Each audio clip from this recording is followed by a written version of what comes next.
अच्छा क्लास, आज आपके साथ एक्सरसाइज 13.3 की भी कुछ क्वेश्चंस डिस्कस करवाएंगे। ये एक्सरसाइज खासी छोटी है, इसलिए हम आपके साथ इसको भी डिस्कस करवाने लगी। ठीक हो गया। ये इसके कुछ फार्मूलाज हैं जो आपने यहाँ पर वक्तन फ़वक्तन यूज़ करने हैं। ठीक हो गया। एक्सरसाइज 13.3 के ये कुछ फार्मूलाज हैं। उसके बाद आपके पास एक्सरसाइज क्वेश्चन नंबर 1 to 8 तक में तमाम क्वेश्चंस बहुत सेम हैं। उसमें कह रहा है find the curves unit tangent and find the length indicated by the portion of the curve. तो आपके पास फार्मूला क्या है यूनिट टेंजेंट का, वो ये है वेलोसिटी ओवर वेलोसिटी का मैग्नीट्यूड। तो आपने सबसे पहले क्या किया, आपने वेक्टर आर का वो मैग्नीट्यूड लिया, तो आपने क्या लिया, उसका डेरिवेटिव लिया, उसके बाद उसका मैग्नीट्यूड लिया, उसके बाद अपना फार्मूला लिखा, आपने फार्मूला में वैल्यूज़ को पुट करा के अपना यूनिट टेंजेंट कैलकुलेट करवा दिया। और जब वो आपसे नेक्स्ट में कह रहे हैं ऑल्सो फाइंड द लेंथ, तो लेंथ में उसने आपके पास हर क्वेश्चन में इस तरह से आपको लिमिट्स टी की प्रोवाइड की हुई हैं। तो आप क्या कहेंगे, अपना फार्मूला लिखेंगे और ये आपका ने यहाँ पर आपके साथ लेंथ का फार्मूला डिस्कस किया है, आपने उस फार्मूला में वैल्यूज़ को पुट करा कर क्वेश्चन को सॉल्व करा लेना है। क्वेश्चन नंबर 9 में वो आपसे कह रहा है find the point on the curve this eight A distance 26 पाई। हाँ जी, तो हमने पॉइंट कैलकुलेट करवाना है। तो हम क्या कर रहे हैं जी, आपने यहाँ पे इसका मतलब टी नॉट कैलकुलेट कराना है। ठीक हो गया।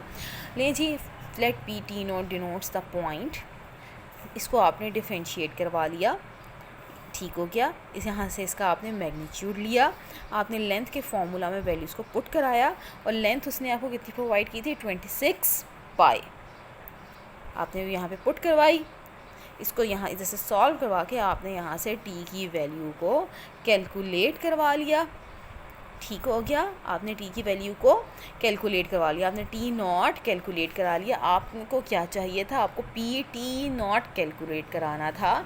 आपके पास पी टी नॉट क्या होगा, हम आपके पास पी टी नॉट होता है एक्स वाई एंड जी। तो आपके पास पी टी नॉट क्या हो गया, 5 sine t plus 5 cos t naught and 12 t naught. आपने उसके अंदर वैल्यूज़ पुट करवा दी टी नॉट की, आपके पास आपका आंसर आ गया। क्वेश्चन नंबर 10 आप सेम क्वेश्चन नंबर 9 की तरह से करेंगे। उसके बाद क्वेश्चन नंबर 11 से लेके 14 तक की बातें हैं जी। क्वेश्चन नंबर 11 से 14 में आपका फॉर्मूला कुछ ये यूज़ हो रहा है। आपके पास क्या लेंगे, आपके पास जो भी आर प्रोवाइड किया गया होगा, आप उसका फर्स्ट डेरिवेटिव लेंगे, आप उसका मैग्नीट्यूड लेंगे, आप उसको फॉर्मूला में पुट करवा के उसको सॉल्व करवा लेंगे। ठीक हो गया। उसके बाद नेक्स्ट आपने जब लेंथ कैलकुलेट करवानी है तो हम कहेंगे कि upper limit minus lower limit. ठीक हो गया, that is S of zero minus S of this term, upper minus lower. तो लें जी, इसको पुट करवा के इसको सॉल्व करा दें, आपके पास आपका आंसर आ जाएगा। ये आपका फाइनल सॉल्व करने के बाद ये आपका आंसर आ रहा है। उसके बाद उसने कहा फाइंड द क्वेश्चन नंबर 15 में find the length of the curve उसने आपको ये प्रोवाइड की है फ्रॉम 0 0 1 टू स्क्वायर रूट 2 0। अच्छा जी, यहाँ पे ना मज़ेदार बात पता है क्या है, आपने देखना ये है कि कौन से पॉइंट्स फिक्स हैं और कौन से पॉइंट मूव कर रहे हैं। यहाँ पे 0 से π/2 स्क्वायर रूट 2 एंड 0 से स्क्वायर रूट 2, इसका मतलब ये कि ये दोनों पॉइंट्स फिक्स हैं और मूव क्या कर रहा है, 1 to 0। तो ये आपके पास पॉइंट जी एक्सीस में है और इसका लिमिट कहाँ से कहाँ तक चल रही है, ये आपके पास 0 से 1 तक चल रही है। तो आपने क्या किया, इसको पहले डिफरेंशिएट कराया, इसका क्या लिया जी, इसको आपने यहाँ पे इसका मैग्नीट्यूड लिया। वैल्यू जब आपने लेंथ की पुट कराई तो आपने यहाँ पे क्या लिखना है, 0 to 1, 0 से 1 तक। ठीक है जी, क्योंकि ये दोनों पॉइंट्स यहाँ पर एक्स और वाई एक्सीस फिक्स हैं, मूव क्या कर रहा है, 0 से 1।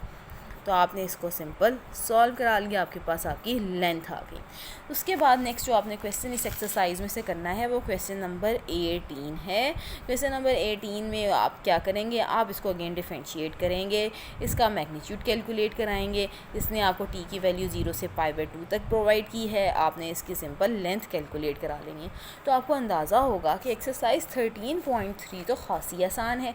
अगर आपको आज का लेक्चर समझ आया हो तो वीडियो को लाइक शेयर और इसमें अपनी अटेंडेंस को कमेंट करना नहीं भूलिएगा। थैंक यू जी, अल्लाह हाफिज़।